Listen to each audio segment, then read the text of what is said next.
Hey everyone, welcome back to the show.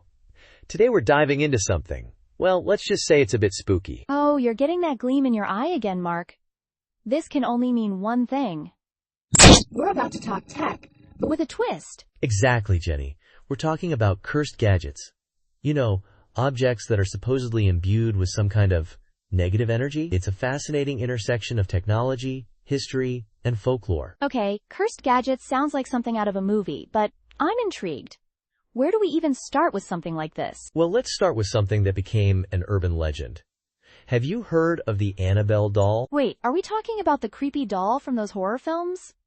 I thought that was just made up for the movies. That's what's wild. There's a real Annabelle doll, a Raggedy Ann doll actually. It was purchased by a woman named Donna Worth back in 1977. And let's just say things got weird from there. Okay, you have my attention. What kind of weird are we talking about? Did it start playing that song that gets stuck in your head for days? 'Cause that would be a curse in my book. Haha, no, much creepier. Donna and her roommate started noticing the doll in different positions, different rooms, as if it moved on its own. They even reported finding notes that said, "Help us." Okay, that's unsettling. Like truly unsettling. Did they ever figure out what was going on? They brought in a medium who claimed the doll was possessed by the spirit of a young girl named Annabelle Higgins. The story gets even more complicated, with reports of, well, let's just say incidents involving the doll. I'm starting to think maybe ignorance was bliss on this one. But okay, let's say, for the sake of argument, that the doll was actually possessed. How does something like that even happen? That's the million-dollar question, right? There are theories about objects absorbing energy, both positive and negative, from their surroundings, or from people who interact with them. Think of it like an emotional imprint. So like a really, really intense version of how your favorite coffee mug just feels right in your hand? Kind of, yeah. Except instead of comforting, it's more like terrifying. And some believe that strong negative emotions, especially during traumatic events, can create a much stronger, even malevolent, imprint. That's a lot to take in.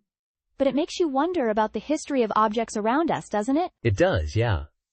And speaking of objects with a serious history, let's talk about the Hope Diamond. This thing is, wow. Oh, I know this one. It's that massive blue diamond, right? It's beautiful, but I've heard it's also supposed to be cursed. You got it.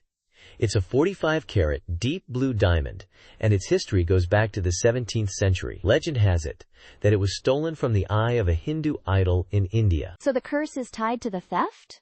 That seems kind of understandable, actually. Right?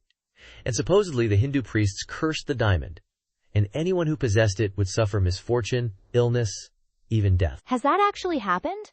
I mean, have the owners of the Hope Diamond met with tragic ends? Well, that's where it gets murky. There are stories of owners experiencing financial ruin, mental breakdowns, and even dying under mysterious circumstances. But it's hard to separate fact from fiction. It's like the ultimate correlation doesn't equal causation example, right? Just because bad things happen to some of the owners doesn't necessarily mean the diamond is to blame. Exactly. But the legend persists, and it definitely adds to the diamond's mystique. It's currently on display at the Smithsonian, so you can go see it for yourself, if you dare. Maybe I'll admire it from afar. So, what's another cursed gadget on our list? Something a little less high profile, perhaps? How about the Dybbuk Box? This one's a bit more recent. It surfaced on eBay, of all places, in 2001. A cursed object on eBay? Okay, you've officially piqued my interest again. What's a Dybbuk box? In Jewish folklore, a Dybbuk is a malicious spirit, and this box, a wine cabinet actually, is said to contain one. And I'm guessing the person who bought it on eBay didn't know that when they placed their bid? Probably not. The seller claimed that the box had been in his family for generations, and that it was responsible for a string of bad luck and strange occurrences. The new owner reported similar experiences, including nightmares and health problems. This is starting to feel like a cautionary tale about online shopping. So, did they ever figure out what was going on with the box? There were investigations, of course. Some people claimed to experience strange sensations just being near the box. It eventually ended up in the hands of Zach Bagans, the paranormal investigator. You know, from Ghost Adventures. Of course, because where else would a cursed wine cabinet end up? So he bought it to keep people safe, or is he up to something else? He has it on display at his haunted museum in Las Vegas. So, I guess it's more about morbid curiosity than safekeeping. Well, that's one way to draw in the crowds.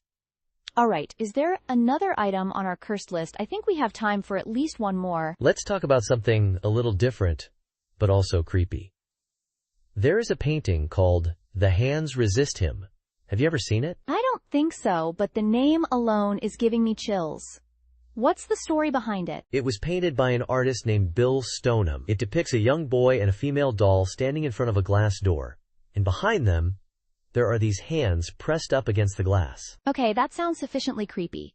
But what makes it cursed? People who have owned the painting, or even just spent time around it, have reported feeling uneasy, experiencing strange illnesses, and even having nightmares. Some claim that the figures in the painting move, or that the hands reach out towards them. That's disturbing. Is it the subject matter that's making people uneasy, or is there something more to it? That's what people have debated for years. Some say it's the unsettling imagery, while others believe that the painting itself holds some kind of negative energy, similar to the objects we talked about earlier. It's fascinating how art can evoke such strong reactions, even to the point of being perceived as cursed. I mean, it is just paint on canvas, right? We have time for one more cursed item. Have you heard of a man named Thomas Busby and his favorite chair? A cursed chair? Oh, this I've got to hear. So, the story goes that Thomas Busby was a pretty bad dude in 18th century England. He was convicted of murder and sentenced to death. Before his execution, he had one last request: a final meal at his favorite pub, sitting in his favorite chair. Okay, so far it's a sad story, but I'm not seeing the curse part yet. As he finished his meal, Busby stood up and declared, "May sudden death come to anyone who dares sit in my chair." Then, off he went to his execution. Whoa, that's a pretty intense curse. Did anyone actually, test it out? Oh yeah. Over the years, several people who sat in the chair reportedly died soon after, often in strange or sudden ways. There are stories of soldiers, workers, even a pilot, all meeting unfortunate ends after sitting in Busby's chair. That's eerie. Do we know if there's any truth to those stories? It's hard to verify, of course, as these events happened a long time ago. But the legend grew so strong that the pub owner eventually donated the chair to the Thirsk Museum. And guess what? Let me guess. They locked it away in a vault, never to be sat in again? Close. They hung it from the ceiling, high enough that no one can accidentally sit in it. You're kidding! That's such a dramatic way to display a chair. It really feeds into the whole cursed object narrative, doesn't it? It does. It's a great example of how these stories, whether they're true or not, become part of the object's identity. And finally, to close out our list of cursed gadgets, we have to talk about a certain Elmo doll. Oh, come on! How can a cute, fuzzy Elmo doll possibly be cursed? This I've got to hear. This particular Elmo doll was given to a 2-year-old boy named James Bowman. All was well until the doll apparently started saying, "Kill James." You're serious? That's beyond disturbing. What did the family do? Understandably, the mother, Melissa, was horrified. She said the doll would just randomly blurt out, "Kill James," in Elmo's usual cheerful voice, which made it even creepier. I can imagine. Did they ever figure out what caused it? Was it a malfunction or something more sinister? The manufacturer, Fisher-Price, said it was a rare malfunction. Apparently, the doll was programmed to say, "Kiss James," but somehow the programming got corrupted. That's a relief, I guess? But still, imagine hearing that coming from your child's toy.